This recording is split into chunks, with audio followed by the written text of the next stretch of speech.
listening to the Confidence Alchemist radio show with your host, the Confidence Alchemist himself, Keith Blakemore Noble.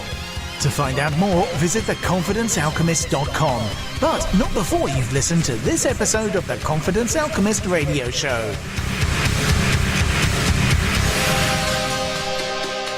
Hello. Welcome to another episode of the Confidence Alchemist radio show.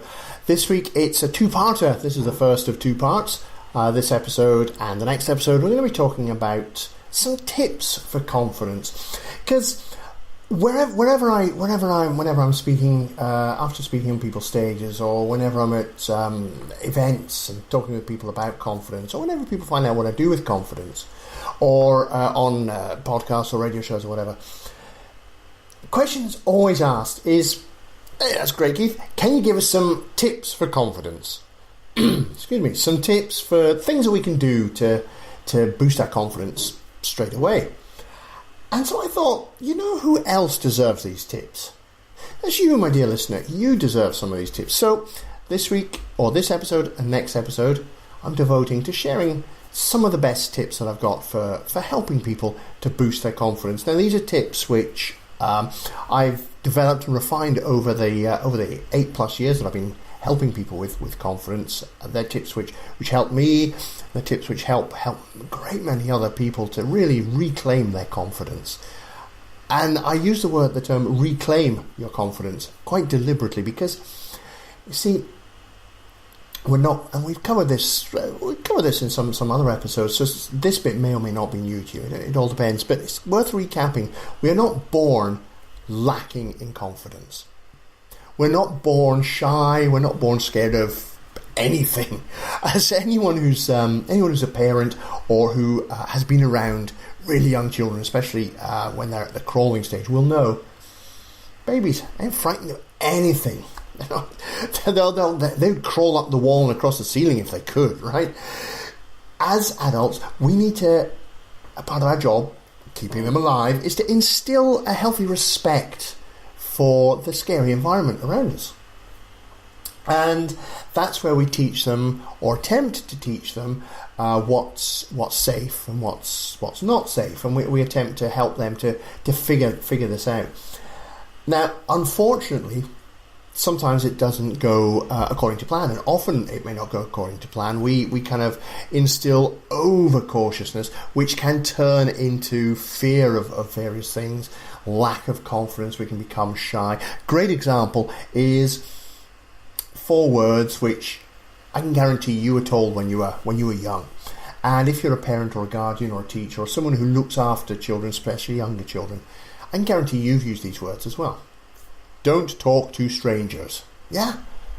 And when we're young, those are absolutely the words that we need because they can quite literally save our lives. However, they don't necessarily come across as simply, don't talk to strangers. Because there can be so much fear on the part of our parent behind it because they know what could happen. That fear comes through and it more comes across as, don't you dare talk to strangers, because if you talk to strangers, they will kill you to death and you will die and mummy and daddy will be very upset and it will all be your fault because you spoke to a stranger. Yikes. Is it any wonder that so many of us have difficulty in talking to strangers? When was the last time you were told, you know what, you're big enough now, you know what you're doing, it's okay, you can talk to strangers? When was the last time you were told that? Chances are, never, right? Until now. And it is alright, you can talk to strangers. You are big enough, you will be safe, you can talk with strangers. But that's my point.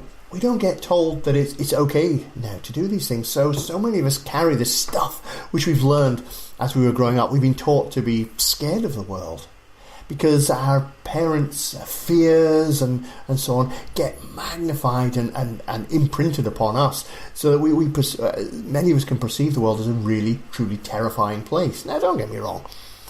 Parts of the world can be very, very deadly. There are plenty of things out there which will attempt to kill us. But that doesn't mean that everything will. And yet, when we go overboard with the protective side of things, that's when so many problems can come in. And we don't do it deliberately, it's just the way that we are, right?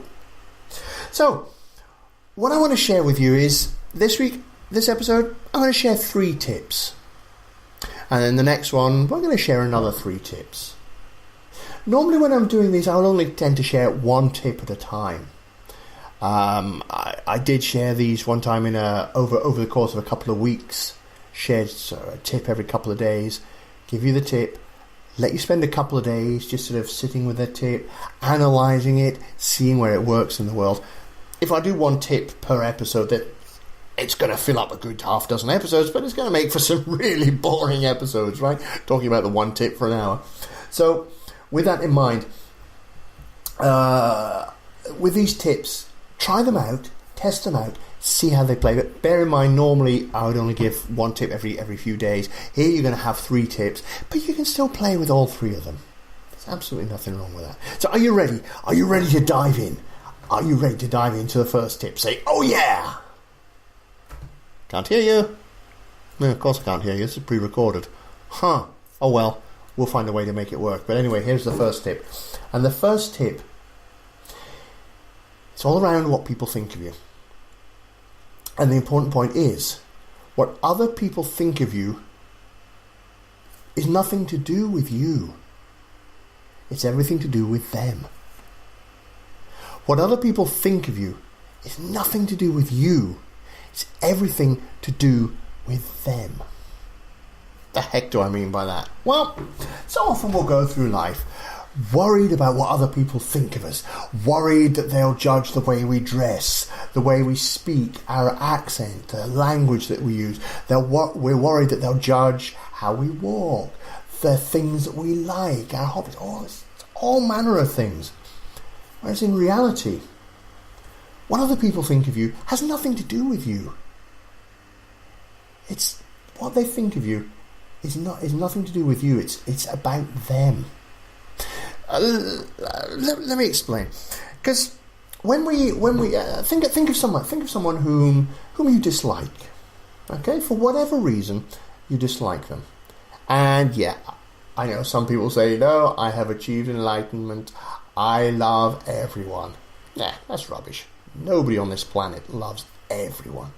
Even His Holiness the Dalai Lama will still have some resentment, some dislike towards some people for very justified reasons from his point of view. So we all have somebody that we dislike. As I think about that person, I think what it is about them that enables you to choose to dislike them. Because it's a choice, whether we like someone or dislike someone. It's a choice, we choose. And we'll go into that another time. We've kind of covered that a little bit before, but it is a choice. So think about what it is about them that enables you to choose to dislike them. Okay? Now, consider this. Does everybody dislike that person? And I'm going to go out on a limb here. It's not very far to go out here. I say no. Not everybody dislikes that person. Because I've mentioned before that nobody in the history of humanity has been universally liked. And the reverse is true. Nobody in the entire history of humanity has been universally disliked. It's true. There's nobody who has been universally disliked. So, you've got someone here who you dislike, but other people like them. Well, that's weird.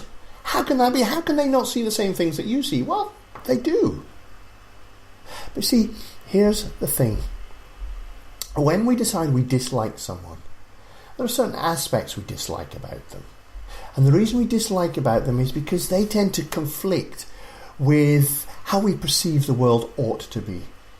They may conflict with our beliefs, what we believe to be true. They may conflict with our values, which are things that are important to us, behaviours that are important to us. They may conflict with our ideas or our priorities. They could conflict with any one of these things. They may conflict with our own internal set of rules and guidelines. That's why we dislike them, because they conflict with our internal representation of how they should be, or how people should be. And when they conflict with that, that's where we choose to dislike them. Does that say anything about that person? Absolutely not. That dislike hasn't come from that person. It's not come about because of that person. It's come about from us. We have chosen to dislike them because they conflict with our morals, with our beliefs, with our values, with our priorities, whatever it is. That's why we dislike them. And it's the same when somebody dislikes you. It doesn't say anything about you at all. It says a lot about them. Now, that's not to cause us to judge people when they dislike people. We shouldn't judge. It's just their way of their perception of how people ought to behave, or their perception of how you ought to behave, or what you ought to be doing, is different from the reality. And in some cases, that may enable them to choose to dislike you. It says absolutely nothing about you, but it says everything. It says a lot about them. So what people think of you has nothing to do with you. It's all about them. All right. How can we make use of this? Well, there is a second part to this, which I should add.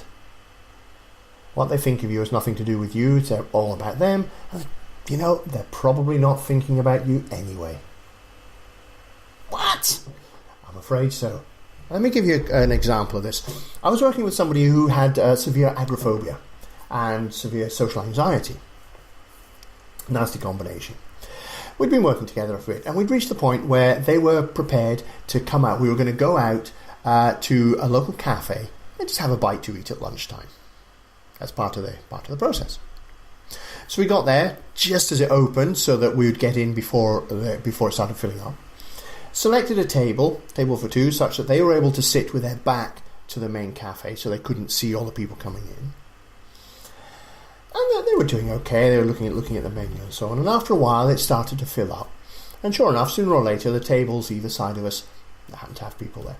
And after a while, this person said to me, "Keith, I can't do this anymore. Everybody's looking at me. They're all judging me. They're all laughing at what I'm wearing. They're going to be judging what I'm eating. I can't do this anymore." I said, "Okay, whoa. Stop. Just take a couple of deep breaths. Just look in my eyes. Just look straight in my eyes. Don't look anywhere else. Just look in my eyes and take a deep breath." That's right. So he took a couple of deep breaths just to help calm him down. He said, "Okay, just keep focusing in my eyes and just tell me, the people on the table to your left, how many are at that table?" And the person goes, "I don't know, 2, 3, 4 people, I don't know." "Okay, no bother. Okay. The people at the table on your right, what colour are the clothes that they're wearing?" "I don't know." "Okay. The people on your left, there's 4 of them there. What sort of food have they ordered?" Because by this time their food had arrived. He goes, "I don't know." And slowly but surely it was dawning on them. They hadn't noticed what these other people were wearing, how many there were, whether they were male or female, what they were eating. Because this person was focused on looking at the menu and focused on their decisions. And it's then that they started to realise, well, hang on a minute. If I'm not looking at everyone else, and I'm not noticing what everyone else is wearing, doing, saying, how many of them are actually going to be looking at me? And that's the reality. We go through life fearing we're going to be judged by all these people. Chances are they're not even giving us a second thought, because they've got so much stuff going on in their own mind. They've got so much stuff they need to be doing. They've got their own worries, their own concerns. They're not going to give us a second's thought. So most of the time, people aren't thinking anything about us anyway. And if they are, it's nothing to do with us. It's everything to do with them. It says nothing about us. And just because somebody dislikes you, it's not the end of the world. Other people will like you. It's just the way it is. Think of absolutely anybody. There are people who dislike them, and there are people who like them. It always has been, always will be the way. What people think about you has nothing to do with you. It's everything to do with them, and they're probably not thinking about you anyway. As you start to embody that tip, that can really, really help to start to build up your levels of confidence, because one of the things that really holds people back in terms of confidence is the thought that people are judging them. We feel we're being judged by all these people. When we realise what they think of us says